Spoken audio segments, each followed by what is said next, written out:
माँ, ये राधिका है, तुम्हारी बहू। राधिका गांव में हॉस्पिटल में नर्स का काम करती है। बस हम दोनों में दोस्ती हो गई और हमने शादी कर ली। राधिका, माँ के पैर छू। अरे चल हट नालायक। अरे मैंने क्या क्या सपने देखे थे कि तेरी शादी किसी अमीर घर में करूंगी और दहेज में लाखों रुपए लूंगी, और तू गांव की इस मामूली लड़की को मेरी बहू बनाकर ले आया। लेकिन बेटे की जिद के आगे सुनीता देवी मजबूर हो जाती है। राधिका सुनीता देवी को फूटी आंख भी नहीं भाती थी। तुम चिंता मत करो भाग्यवान, हम दोनों मिलकर अपनी बहू को इतना सताएंगे कि वो हमसे तंग आकर ये घर छोड़कर चली जाएगी।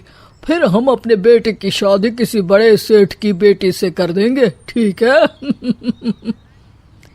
अगले दिन सुनीता देवी अपने बेटे का कमरा साफ कर रही होती है। तभी बहू के सामान में उसे एक बड़ी बड़ी मूंछों वाले आदमी की तस्वीर दिखाई देती है और उसके कंधे पर एक बड़ी सी बंदूक टंगी होती है। तस्वीर के नीचे लिखा होता है डाकू मंगल सिंह। ये किसकी तस्वीर है बहू? ये मेरे पिताजी की तस्वीर है। बस फिर क्या था। ये सुनते ही सुनीता देवी के हाथ पैर कांपने लगते हैं। वो भागती हुई सीधा अपने पति के कमरे में जाती है। अरे गजब हो गया जी, गजब। अरे क्या हो गया भाग्यवान? हमारी बहू एक मशहूर डाकू मंगल सिंह की बेटी है। हे भगवान, अब क्या होगा? क्या कहा? डाकू मंगल सिंह? अरे मर गए रे।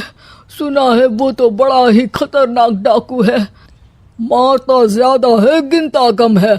लोग पुलिस वाले भी उसके नाम से कांपते हैं। अरे सुना है वो तो हर हफ्ते 2-4 लोगों का ऊपर का टिकट कटवा ही देता है। हे भगवान, अब हम क्या करेंगे? ये हमारे नालायक बेटे ने कैसी मुसीबत हमारे गले बांध दी। हाँ वो तो है, अगर हमने बहू को जरा भी तकलीफ दी तो उसका बाप मंगल सिंह हमें गोली से उड़ा देगा। अब जो मैं कहता हूँ उसे ध्यान से सुनो। तुम बहू से बिल्कुल घर के काम मत करवाना, और ध्यान रहे उसे किसी प्रकार की तकलीफ नहीं होनी चाहिए, समझ गई ना? और ऐसा ही होता है। अगले दिन सुनीता देवी रसोई में खाना बना रही होती है कि तभी, ये क्या माँ जी, मेरे रहते आप खाना बना रही हैं? चलिए हटिए, मैं खाना बना देती हूँ। अरे नहीं नहीं बहू, तू यहाँ क्यों आ गई? जा तू अपने कमरे में जाकर आराम कर, मैं खाना बना लूंगी। सुनीता देवी जिद करके राधिका को भेज देती है। फिर एक दिन, अरे फर्श पर कितनी धूल जमी है, माँ जी देखेंगी तो नाराज हो जाएंगी, मैं अभी यहाँ पोछा लगा देती हूँ। राधिका जैसे ही पोछा लगाने लगती है कि तभी उसके ससुर की नजर उस पर पड़ती है। बंसीलाल भागता हुआ वहां आता है। अरे नहीं नहीं बहू, तुम ये क्या गजब कर रही हो? बहू तो बेटी समान होती है और हम ना अपनी बेटियों से काम नहीं करवाते। तुम आराम से बैठकर यूट्यूब पर किड लॉजिक चैनल की सास बहू की कहानियां देखो। वो लोग ना बहुत अच्छी अच्छी कहानियां बनाते हैं। सच? आप देखते हैं? अरे मैं तो रोज देखता हूँ। शहर की बहू तो मेरी फेवरेट कहानी है। हाँ, ये कहकर बंसीलाल पोछा लगाने लगता है। इस तरह राधिका के सास ससुर सारा दिन उसकी खुशामद में लगे रहते हैं और उसे किसी महारानी की तरह रखते थे। कैसा लगा बहू? पिज्जा टेस्टी तो है ना? अच्छा, मीठे में क्या खाओगी बोलो तो? माँ जी, मुझे तो काजू कतली बहुत पसंद है और उसके बाद 1 गिलास लस्सी मिल जाए तो मजा आ जाएगा। ये सुनते ही सुनीता देवी अपने पति को कोहनी मारते हुए कहती है, अरे सुना नहीं बहू क्या मांग रही है? जल्दी से भागकर बाजार जाइए और सब खरीद कर ले आइए। हाँ हाँ भाग्यवान, अभी जाता हूँ।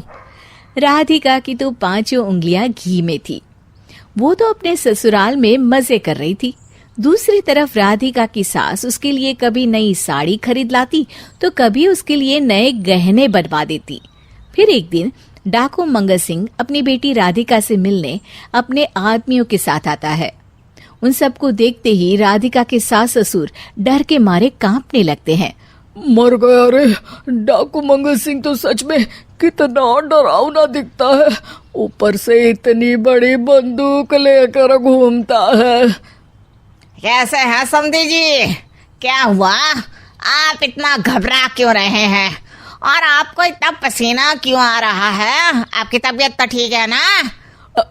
जी अभी तक तो ठीक है, पर लगता है बहुत जल्द खराब होने वाली है। क्या कहा आपने? जी कुछ नहीं, बताइए बताइए कैसे आना हुआ।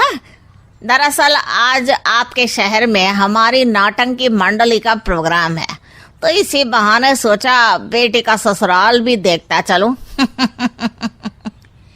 ये सुनते ही राधिका के सास ससुर हैरान हो जाते हैं। क्या कहा? आप नौटंकी में काम करते हैं? हाँ माँ जी, पिताजी डाकू की एक्टिंग बहुत अच्छी करते हैं, उन्हें तो कई अवार्ड भी मिल चुके हैं। और ये बंदूक, ये तो असली लगती है। तभी राधिका के पिताजी अपनी नकली मूंछ निकालते हुए कहते हैं, इस मूंछ की तरह यह बंदूक भी नकली है। ये तो छर्रे वाली बंदूक है, इससे तो मैंने आज तक चिड़िया भी नहीं मारी। और खोदा पहाड़ और निकला चूहा। इसका बाप तो मामूली नौटंकी वाला निकला, और हम इससे डर कर बहू की नौकरों की तरह सेवा कर रहे थे। आपने सही कहा जी, इसके पीछे मेरे कितने पैसे खर्च हो गए, और काम कर करके मेरी तो कमर टूट गई सो अलग। अरे बहू, तूने अपने पिताजी के बारे में हमें पहले क्यों नहीं बताया? राधिका मुस्कुराते हुए कहती है, आपने तो कभी पूछा ही नहीं ना माँ जी।